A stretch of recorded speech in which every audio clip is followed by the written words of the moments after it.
All right, all right. So, what's up, everybody? Thanks for clicking this video. Thanks for tuning into my channel. My name is Simon Hill, Black American from Louisiana, coming to you live from Budapest, Hungary. The time where I'm at right now is 4:56 p.m. and the date is November 8th, 2024.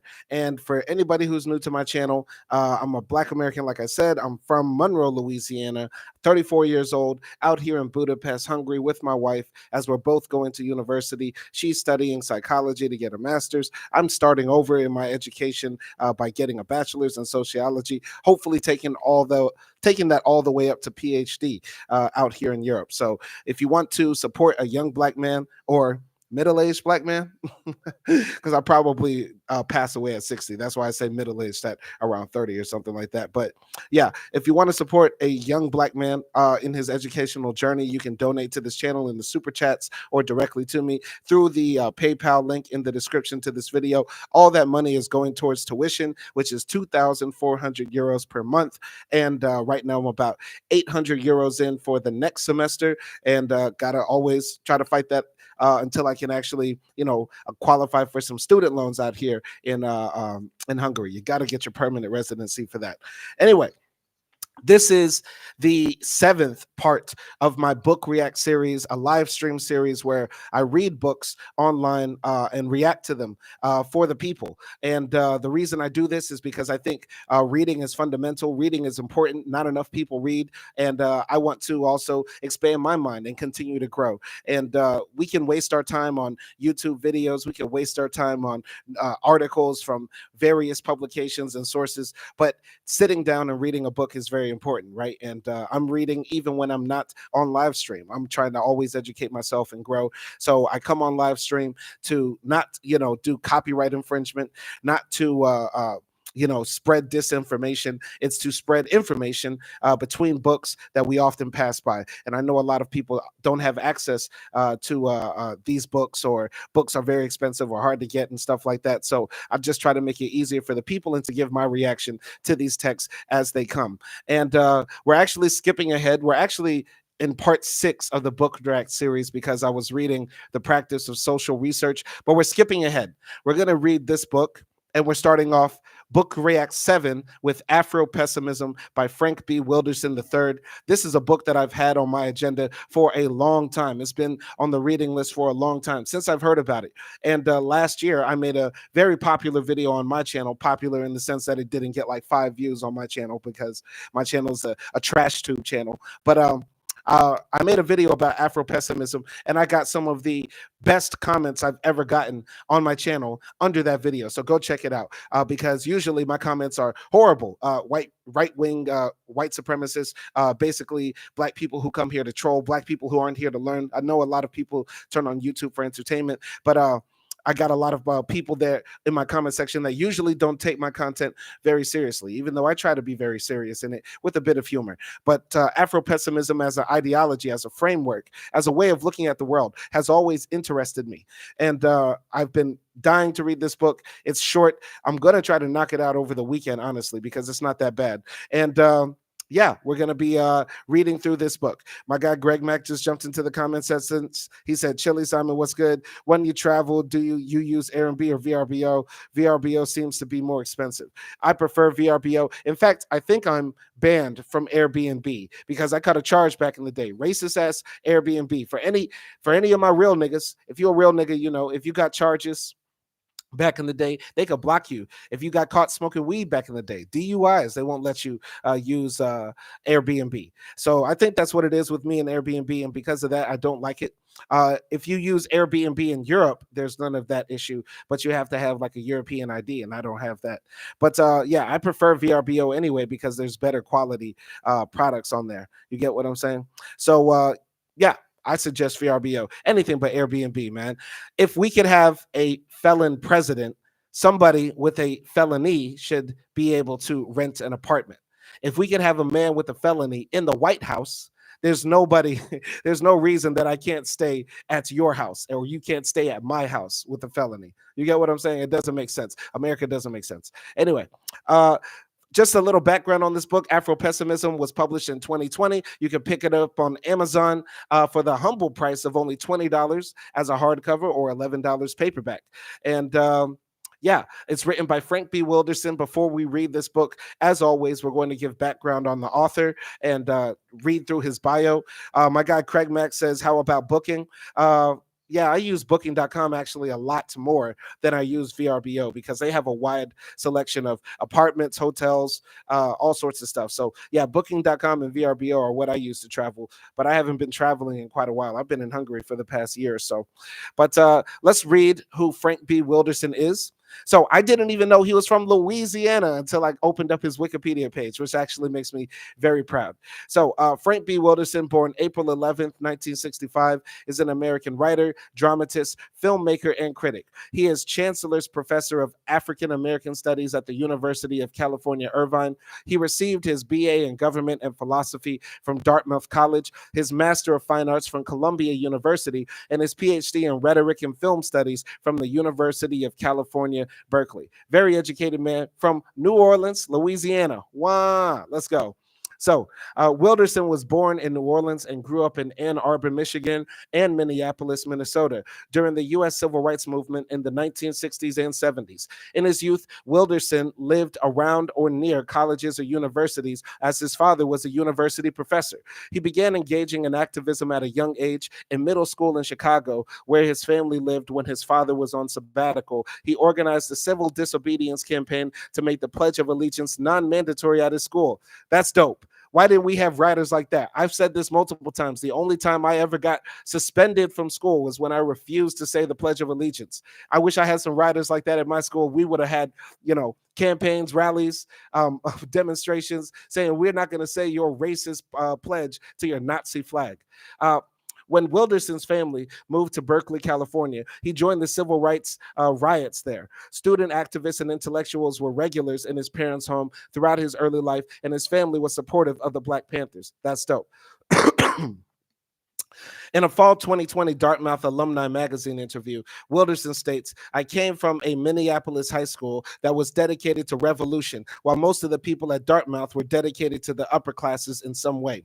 Wilderson moved across the country to study European philosophy and comparative government at Dartmouth College in September 1974 to begin his undergraduate education. Wilderson's sister, Fawn Wilderson Legos, also attended the school. He continued to organize protests and engage in civil disobedience while in university and was suspended for 2 years after being arrested in relation to a protest against the poor conditions of immigrant construction workers there.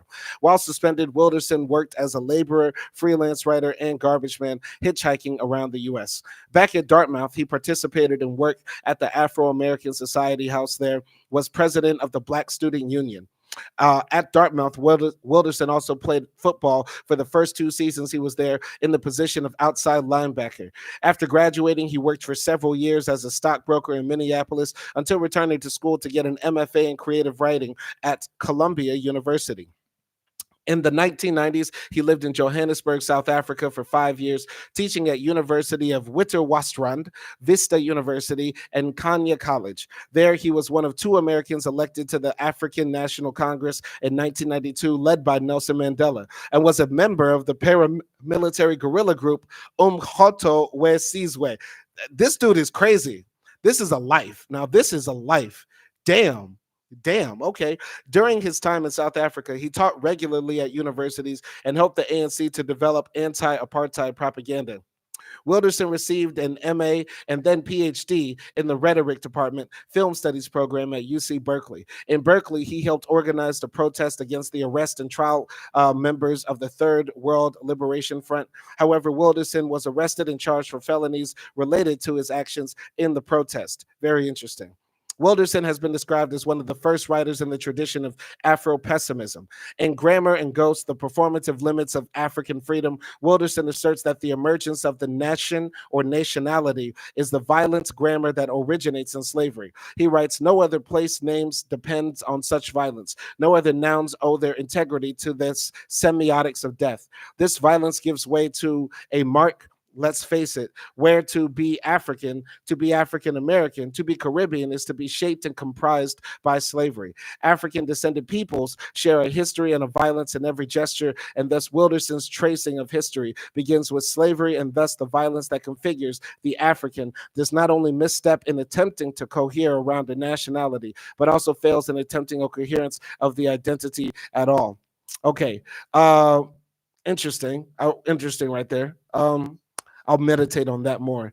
Wilderson's writings has appeared in social identities, social justice, Le Temps Moderne, O Magazine Conch, Kalaloo, Obsidian, the Two, and Paris Transcontinental. His political memoir, Incognegro, a memoir of exile and apartheid, chronicles his time in Johannesburg, where he participated in the African National Congress and worked as a university professor there. The book ends after he returned to the U.S. and began his graduate program at UC Berkeley. Wilderson describes the complex relationship he had to the U.S. coming back. Incognegro won the 2008 American Book Award and the Zora Neale Hurston Richard Wright Legacy Award for Creative Nonfiction, among other awards. He also has some dramatist work. Frank B. Wilderson III worked as a dramaturge for Lincoln Center Theater's production of Zora Neale Hurston and Langston Hughes' Mulebone and Mabongene's Mgema's Township Fever, and for the Market Theater in Johannesburg's production of George C. Wolfe's The Colored Museum. Wilderson III also directed the film Reparations, Now, in 2005. So quite a life. Quite a lot of awards, quite a lot of books, a life that I want to try to emulate in many ways, to be a person active in movements, to be a person that's committed to learning, committed to education, committed to teaching. This is a biography that I would like to have if I were to pass away, but I have to actually put in the work. Continuing here.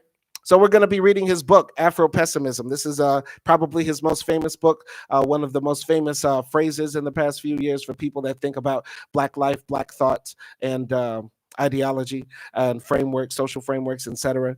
So yeah, he also wrote, as they said, Incognegro, Red, Whites, and Black Cinema and the Structure of U.S. Antagonisms.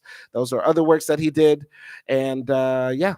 Let's jump ahead. I won't be reading the acknowledgments, but to Anita Wilkins for your love, to Doctors Ida Lorraine and Frank B. Wilderson Jr. for molding my mind, to Asada Shakur and Winnie Mandela for everything. All right, continuing here. So once again, jumping ahead of the acknowledgments.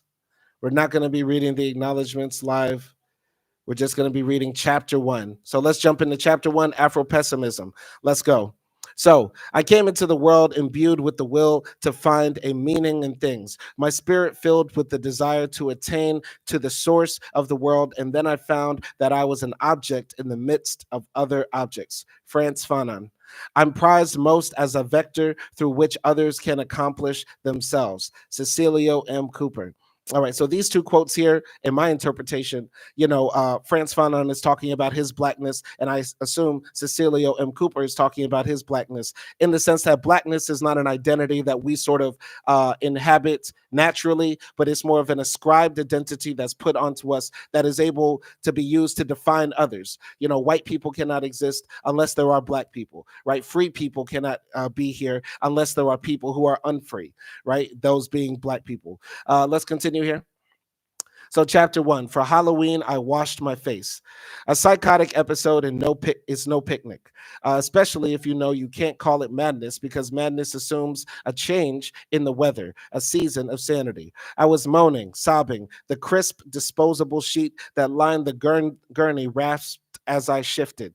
I sat up when they came into the room. No one was going to strap me down, but I didn't climb down for fear of giving them cause. In the glare of fluorescence, they, the doctor and the nurse, were white as dust. The gurney rattled as I shook and cried. They didn't approach. They didn't call for help. Not for themselves, not for me. A monstrous, aphasic, too Black for care. That's how I saw them see me, and my urge to save them from me eclipsed my desire to be cured. But I couldn't speak, not even to tell them that I wanted to protect them from me.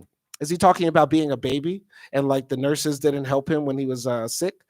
All right, cluster bombs spiked in my heart. I clutched my chest and cried out. Did they take a step back? Is it your heart? The doctor asked. I wanted to laugh. The funny thing about a mouth is that it needs to close as well as open if a word is to be made. Mine wouldn't close. If it closed, I knew it wouldn't open. The hinges of my jaws made moans or howls, but not words. I thought, how funny is that? I answered him in the words of a bird as its throat is slit. Okay, so it sounds like he's like an adult, maybe like having a heart attack or a stroke or something in the hospital. So you keep clutching your chest, he said. Are you having sharp pain somewhere in the region of the heart? I nodded my head. Tell me more, he said. But I felt my lips twisting grotesquely. I didn't want to start sobbing again. He told me to take my time. The nurse nodded gravely as though she were peering at a pug-nosed puppy in a cage. I had an urge to answer her gaze with a pug-nosed puppy bark. As this urge grew, her sadness deepened. My bark and her sad saucer eyes were headed for a collision. Rough, rough, give me a biscuit. My head was splitting, and so were my sides, but not in the same register of emotion. Sir Belly Laugh rose up from my torso and met Mr. Why the fuck am I alive?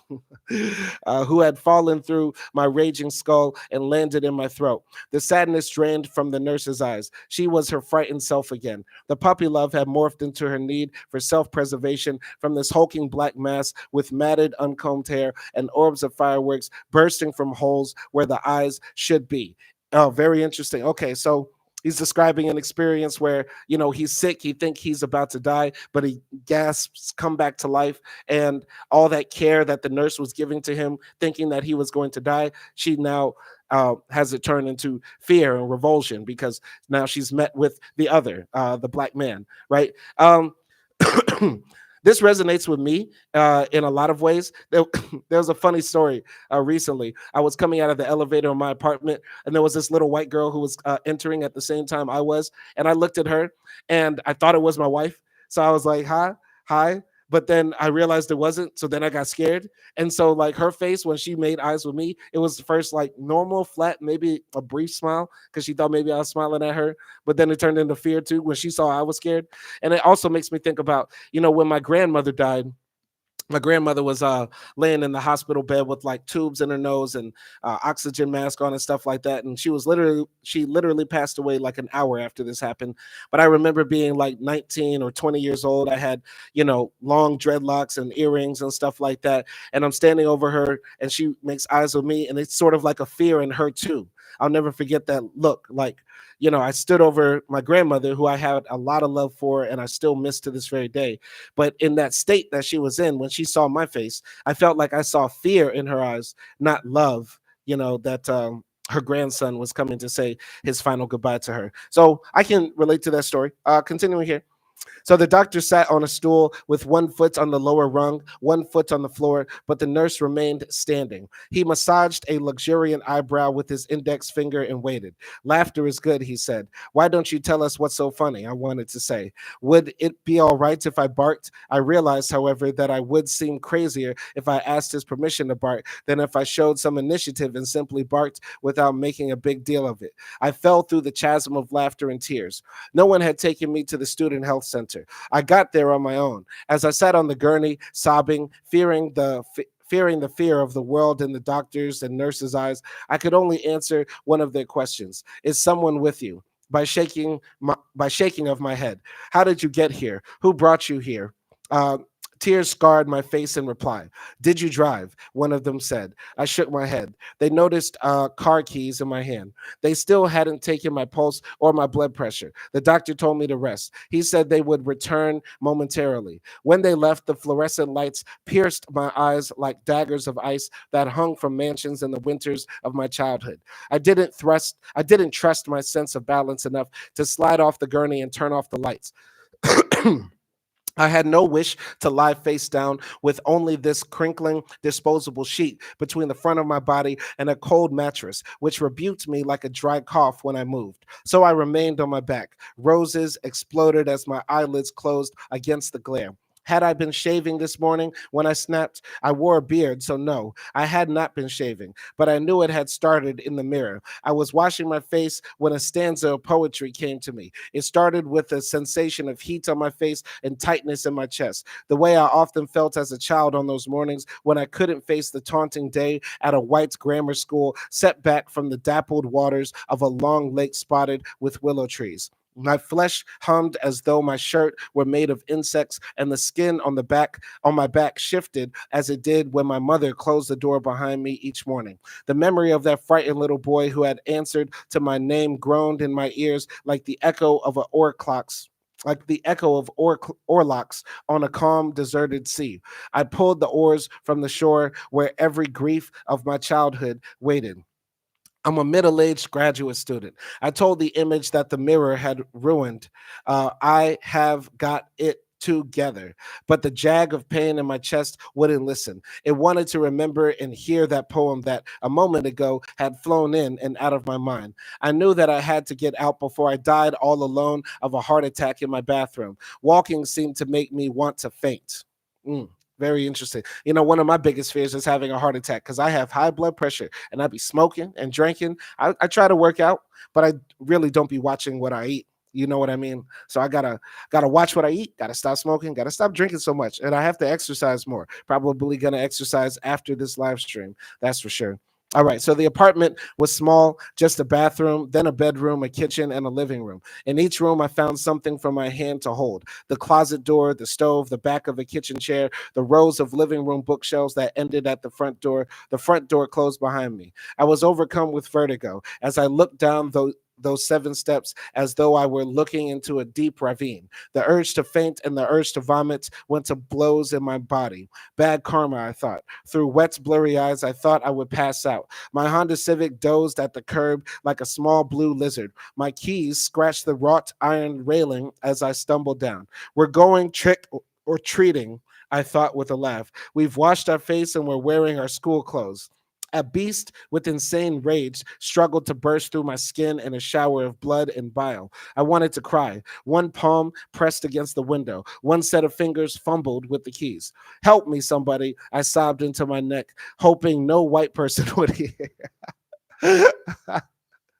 Help me, somebody. God, I hope white people don't come. That's funny. Please, somebody help me. But preferably not Conrad and Katie. That's funny. Now, lying on the gurney, I recalled the threads of silver of puke spooling onto the hood of my car. Then, without knowing how or why, I was on a bus in downtown Berkeley. I saw myself seeing myself through the eyes of passengers on the bus as I slumped to one side and softly sobbed. Make them feel safe, I had thought to myself, even though I had never felt more at risk. I would think it again when the nurse and the doctor first came into this white sepulcher where I lay. Make them feel safe, the cardinal rule of Negro diplomacy. Ain't that the truth? I walk outside all the time and I think, how can I make myself less threatening? Less threatening looking and acting around these white folks. Yeah, definitely. And that doesn't make I don't think that makes you a coon. I think that makes you a survivalist, right? That doesn't make somebody a traitor if they're thinking about how can I avoid violence, how can I avoid tyranny that day by people who might view me as other or dangerous because of my blackness, right? Continuing here. Now alone in the clinic, trombones of light blistered my eyes and the room grew cold. But if I had closed them, a string of past lives skidded down my skull like a train that had jumped the rails above a ravine. Each cascading car was a carriage of time. The engine was the time of now, the time of this moment on the gurney. Then came tumbling down a carriage of time that carried my life in apartheid South Africa, where Mandela's promises flickered and choked like the last gaps of life of lampposts. All that bloodshed for a flag and anthem nation, the mist of mythology, and tough love from his cronies who rebuked the so-called ultra-left with, now comrades, you must understand that you cannot eat your principles. The next car that shot down the cliff face was the 1980s, a first-class compartment of nerves and ulcers. I was in a newly minted college graduate I was a newly minted college graduate who thought pain, like anything else in this life, could be traded on the floor of the exchange. For 8 years between graduating from Dartmouth and immigrating to South Africa to fight against apartheid, I worked as a retail stockbroker, the first black stockbroker in Minnesota. I was my internist wasn't the first person to make this prognosis. Jasmine, a secretary at Merrill Lynch's head office on Wall Street, whom I'd met one summer during a month of training, had also told me that I didn't belong in that profession. She was right, and I knew it at the time. But money is a great motivator. Now I stood a good chance of spending all that money on long-term care if I didn't do something fast. You're not a capitalist, my internist told me. You don't have the gut for it. I want money. I need money. You drink 8 cups of coffee a day. Your cheek blinks like a Morse code lamp. You should wait till your ulcer is the size of my pinky. Is that what you should do? I tried to slow down, which meant my sales slowed down, and soon it became clear that I should quit before the sales manager embarrassed me and ushered me out. I took a job as a waiter at an exclusive lakeside beach club, which did not admit Jews until the late 1960s and didn't have its first black member until the mid 1970s. The clientele ran the gamuts from Dan Aykroyd and Jim Belushi, whose entourage left the interior of the ballroom in need of, to say the least, repair, to the old blue blood families that had tried to keep my parents out of the neighborhood in 1962. One day I walked into the ballroom balancing a large tray of 9 Caesar salads on my shoulder. The tray wobbled and almost fell when I saw the faces at the table I'd been sent to. They were colleagues, former colleagues from the brokerage firm I had left 2 months ago. I slowly got hold of the lie I told them when I left. Tired of working for the man, fellas, going to try my hand as a private deal maker with a little financial planning on the side. One by one, I laid their salads down. My name sputtered out of their mouths. Frank? A question tucked into a gasp.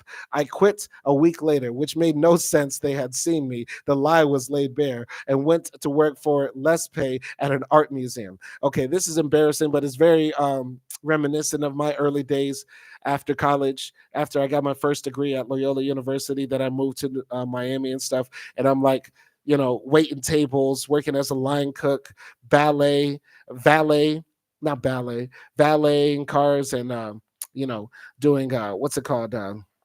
Porters for bags and stuff at hotels. Yeah, it's just like you make money, you lose money, you try different jobs in this capitalist economy, and we're trying to also save face and embarrassment too, especially if you have a degree.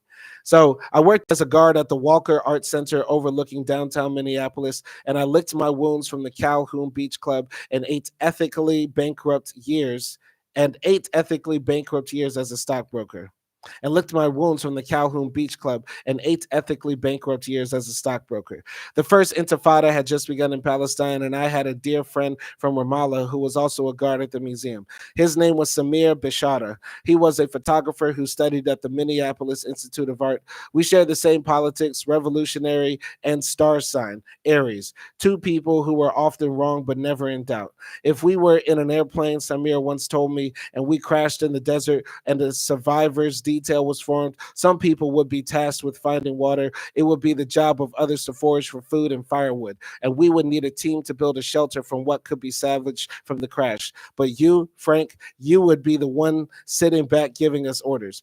I didn't spoil the satisfaction he got from the dig by telling him he had mapped onto me traits that were just as applicable to him. Most of the guards were either artists or writers or students, but only Samir shared my politics of insurrection. We bonded early and kept our distance from the others. I told him of my college dreams of going to Zimbabwe and fighting for ZANU or ZAPU, or to New York to join Assata Shakur and the Black Liberation Army. Samir longed to return to Ramallah in order to make what he thought would be a more meaningful contribution to the Intifada than the talks he gave to the moist-eyed Minnesota liberals. He was 25, I was 31. Okay, so it's never too late. It's never too late. I don't want anybody coming for me saying, Simon, you're too old to go back to college. Man, Frank B. Wilderson was 31 years old, working as a security guard, had no future. See, it's never too late to get your life on track, get your education, and do something with yourself. Anyway, So he was 25. I was 31. In 5 years, I would be the same age Frantz Fanon was when he died in the custody of the CIA. Damn, I didn't even know that about Frantz Fanon. By the time Fanon died in 1961, he had fled Martinique, his native land, joined de Gaulle's army, and had been wounded fighting the Nazis. He had also completed his internship in psychiatry and medicine, joined the FLN in the Algerian Revolution, and penned 4 books on revolution and psychoanalysis. I had 5 years to catch him, a bar set high by my shame demon. Hubris at low places was where I lived. Much the same was true for Samir. What a waste, he told me, photographing Scandinavians and loons when he felt he should be back home making bombs. Okay. We had different shoulders, but they bore the same chip. I was convinced of this one morning when he came to work smiling, despite the fact that his right eye was slightly bulbous and closed. Last night, he informed me, a friend of mine from Palestine and I met these 2 gorgeous women, white, of course, he added under his breath, and I didn't bother to question the of course because I wasn't sure that he wasn't wrong. That white means beauty goes without saying is the message one is fed all one's life. To protest to the contrary is like saying it's not about money after you've been shortchanged. Mm. Samir said that he and his friends could have taken them home if three rich Kuwaitis hadn't sauntered into the lounge. When one of the Kuwaitis made a move on the woman Samir was talking to, Samir told him in a kind way to go back to his booth. The man scoffed, "You don't even have your own country." But he went back. As the nights wore on, the Kuwaitis sent champagne to Samir's table. Then all 3 of them approached. They offered to take the women to an exclusive after party at a penthouse suite in the suburb of Adina. "Just you two," the Kuwaiti Samir had sent packing said. "Not these stateless ones." That's hilarious. See, I told you, nobody hates Arabs more than other Arabs. Nobody hates Arabs more than other Arabs. I swear to God. I swear to God. The way Arabs roast each other, even Palestinians, the way Arabs roast each other, even the Palestinians, is next level barbaric. Since the Kuwaitis numbered 3 and Samir and his friend numbered 2, the Kuwaitis accepted Samir's offer to discuss the details of the after party in the parking lot. The teeth of the time clock pierced Samir's time card. The teeth of the time clock pierced Samir's time card. I followed suit, and as he donned the blue museum blazer that we all wore, we walked together to the main gallery. As I continued walking to take up my position on the mezzanine level, he smiled and whispered, "We beat those Kuwaitis until we were tired." No, you didn't, boy. You got your shit rocked. You were walking into the office, "Man, you should have seen the other guy." Come on now. It wasn't as much bucked horns locked over the pride of possession of 2 forbidden females that sparked the dust up in the parking lot, though that was surely part of it. What seared the flesh on his skin the most was the Kuwaiti's ridicule of Samir's statelessness. I thought I had the same loss too, because I thought my suffering was analogous to his. I was not an Afro-pessimist then. I would have beaten them too, I said. A high grassy knoll abutted the building that housed the Walker Art Center. The knoll is gone now, scalped clean as a roots canal to make room for a restaurant. But when it was still a hill, Samir and I would take our lunch there in springtime when the cold broke and the sky cleared. The hilltop commanded a sweeping view of white swans tracing Loring Park Lake. Distant cars and downtown streets sparkled like sequins in the sun. And from that knoll, you could see the Basilica of St. Mary's copper dome, corroded by melted snow and driving rain to a blue-green brilliance that made me think ruin was the only true object of love.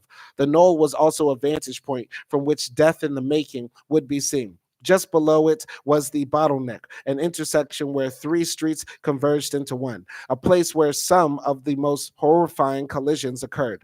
As a tween reading spy novels, I used to imagine the bottleneck as a stretch of the German Autobahn where John Le Carre's ill-fated spy, Alec Leman, saw 2 young children waving cheerfully from the window of a small car, and the next moment saw it smash between 2 large lorries. That hill was where Samir told me about his cousin who was killed in Ramallah, blown up while making a bomb. But he wasn't a suicide bomber. It was an accident. Samir blamed himself the way that survivors often do, no matter how near or far in space and time they are from their deed or from their dead. He survived by being here and not there. My friend spoke openly as we watched the world below us rush by without even looking up to pay its respects. At one point, Samir spoke of being stopped and searched at Israeli checkpoints. He spoke in a manner that seemed not to require my presence. I hadn't seen this level of concentration and detachment in him before. That was fine. He was grieving. The shameful and humiliating way the soldiers run their hands up and down your body, he said. Then he added, but the shame and humiliation runs even deeper if the Israeli soldier is an Ethiopian Jew. Okay, all right. So that's racist. See, I'm telling you, we can't be friends. We can't be hanging out with the Arabs and thinking like, yeah, man, they're both, in the struggle. Yeah, he's Palestinian. He doesn't have a state. There's so much anti-blackness in the Arab world. In the Arab world, there is a ton. It's the default to be anti-black in the Arab world. It's humiliating to be interrogated at the border, crossing from the West Bank into Israel. But it's even more humiliating when you're patted down by an Ethiopian, a black Jew, right? So the earth gave way. The thought that my place in the unconscious of Palestinians fighting for their freedom was the same dishonorable place I occupied in the minds of whites in America and Israel chilled me. I gathered enough wits about me to tell him that his feelings were odd, seeing how Palestinians were at war with Israelis and white Israelis at that. How was it that the people who stole his land and slaughtered his relatives were somehow less of a threat in his imagination than black Jews, often implements of Israeli madness, who sometimes do their dirty work? What, I wondered silently, was it about black people, about me, that made us so fungible we could be tossed like a salad in the minds of oppressors and the oppressed? I was faced with the realization that in the collective unconscious, Palestinian insurgents have more in common with the Israeli state and civil society than they do with black people. Let's repeat that line. I was faced with the realization that in the collective unconscious, Palestinian insurgents have more in common with the Israeli state and civil society than they do with black people. What they share is a largely unconscious consensus that blackness is a locus of abjection to be instrumentalized on a whim. At one moment, blackness is a disfigured and disfiguring phobic phenomenon. At another moment, blackness is a sentient implement to be joyously deployed for reasons and agendas that have little to do with black liberation. Basically what they're saying is like blackness is something that exists out there that we detest, that's grotesque, but at other times they pick up the mantle of blackness or identities or things related to blackness like liberation or the struggle for freedom or music or other cultural habits that come from various types of black people across the world, and they incorporate that. It's very simple. They want to be Negroes until it's time to be Negroes, right? Anyway, there I sat, yearning in solidarity with my Palestinian friends, yearning for the full restoration of Palestinian sovereignty, mourning in solidarity with my friends, mourning over the loss of his insurgent cousin, yearning, that is, for the historical and political redemption of what I thought was a violated commons to which we both belonged, when all of a sudden my friend reached down into the unconscious of his people and slapped me upside the head with a wet gym shoe. The startling realization that not only was I barred bab initio from the denouement of historical and political redemption, but that the borders of redemption are policed by whites and non-whites alike, even as they kill each other. Interesting. That's deep, infinitely deep, very deep. Yeah, we're barred from the idea of having total whites are both like the Israeli guards on the border for the Palestinians. We will continue to be patted down. We're going to continue to be left on the outside. Very interesting. Very interesting. I definitely had those realization moments living in the Arab world when I was in Tunisia. And you're like, yeah, we're all oppressed people. We're all living under the thumb of white supremacy. We're all Africans to some degree because Tunisia is in Africa, not yet and still met with some of the most vile anti-blackness in my life was living amongst the Arabs. Continuing here. It's worse than that. I, as a black person, if person, subject, being are appropriate, since human is not, am both barred from the denouement of social and historical redemption and needed if redemption is to attain any form of coherence. Without the articulation of a common Negro phobogenesis, that relays between Israel and Palestine, the narrative coherence of their bloody conflict would evaporate. Without the articulation of a common Negro-phobogenesis that relays between Israel and Palestine, the narrative coherence of their bloody conflict would evaporate. Very interesting. So blackness is central to the conflict between Israel and Palestine because it's like, who will be black first? My friends and his fellow Palestinian Negro-phobogenesis and his fellow Palestinians, Negro-phobogenesis is the bedrock, the concrete slabs upon which any edifice of human articulation, whether love or war, is built. Degraded humanity, Palestinians, can be frisked by exalted humanity, Ashkenazi Jews, and the walls of reason remain standing, notwithstanding the universal indignity of stop and frisk. But if the soldier is an Ethiopian Jew, then all of it falls apart because blackness is at the bottom, right? It makes sense. It makes sense. All right. Pain gripped my chest. Samir and I were antagonists, not because as friends we were mismatched, and not because our politics were incompatible, but because the image, the imago of the black is responsible for all the conflicts that may arise. For the libidinal economy that positions the black imago as a phobogenic object saturates the collective unconscious. It usurps me as an instrument for, though never a beneficiary of, every nation's woes, even two nations at war. I was no Afro-pessimist in 1988. In other words, I saw myself as a degraded human, capital H. Saw my plight as analogous to the plight of the Palestinians, the Native American, and the working class. Now I understand that analogy was a ruse. I was the foil of humanity. Humanity looked to me when it was unsure of itself. I let humanity say, with a sigh of existential relief, at least we're not him. To quote Saidiya Hartman, the slave is neither civic man nor free worker, but excluded from the narrative of we the people that affects the linkage of the modern individual in the state. The everyday practices of the enslaved occur in the default of the political, in the absence of the rights of man or the assurances of the self-possessed individual, and perhaps even without a person in the usual meaning of the term. Black people embody, which is different from saying are always willing or allowed to express, a meta-aporia for political thought and action. For most critical theorists writing after 1968, the word aporia is used to designate a contradiction in a text or theoretical undertaking. For example, Jacques Derrida suggests an aporia indicates a point of undecidability, which locates the site at which the text most obviously undermines its own rhetorical structure, dismantles or deconstructs itself. But when I say that Black people embody a meta-aporia for political thought and action, the addition of the prefix meta goes beyond what Derrida and the post-constructualists meant. It raises the level of abstraction and in so doing raises the stakes.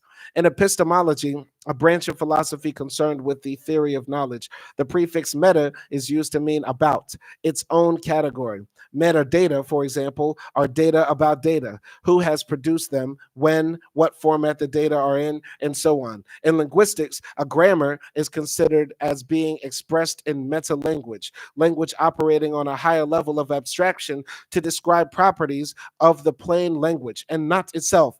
Meta discussion is a discussion about discussion, not any one particular topic of discussion, but discussion itself. In computer science, a theoretical software engineer might be engaged in the pursuit of meta programming, i.e., writing programs that manipulate programs.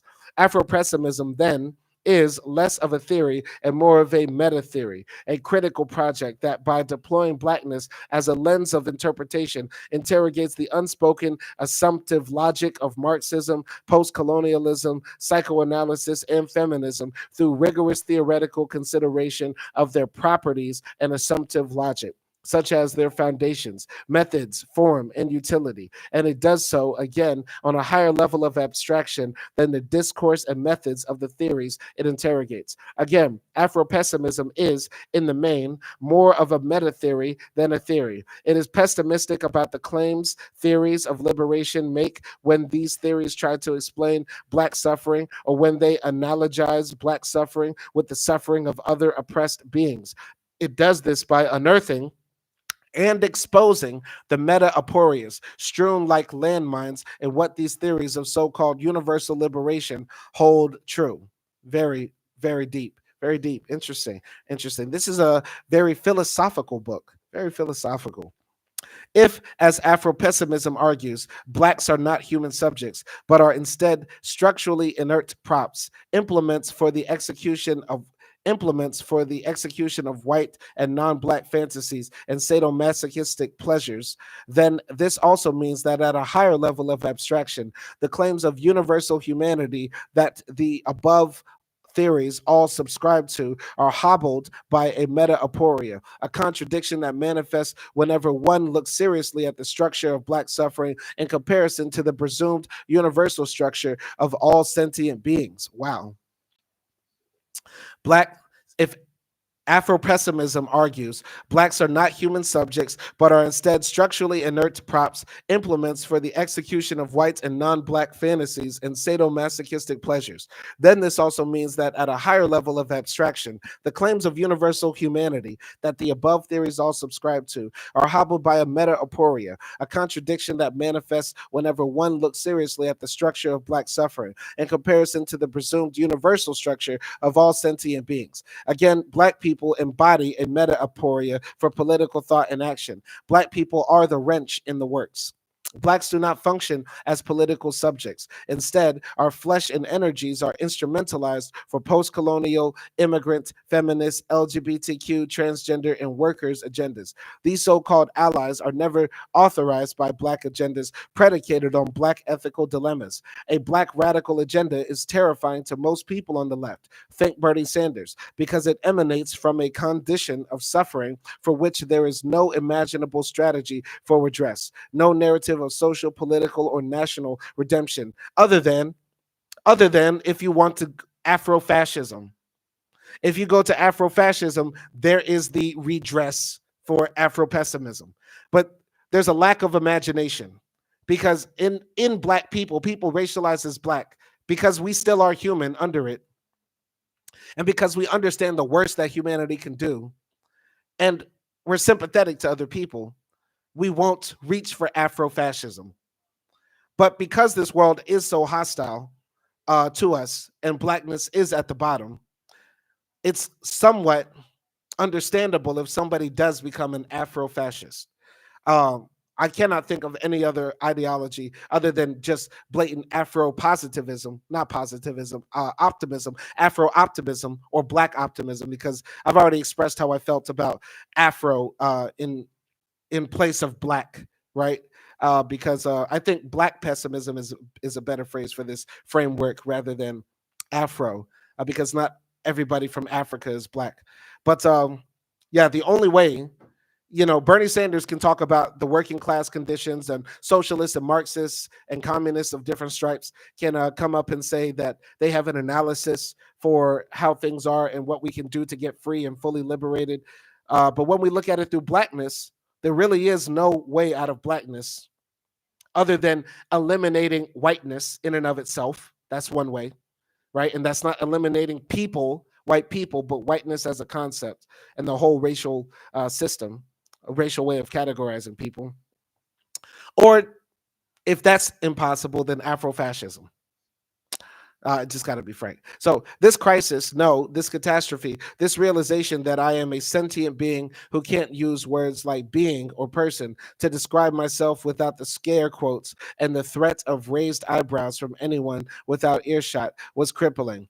I was convinced that if a story of Palestinian redemption could be told, its denouement would culminate in the return of the land, a spatial cartographic redemption, and if a story of class redemption could be told, its denouement would culminate in the restoration of the working day so that one stopped working when surplus value were regulated to the dustbin of history. A temporal redemption, in other words, since post-colonial and working class redemption were possible, then there must be a story to be told through which one could redeem the time and place of Black subjugation. I was wrong.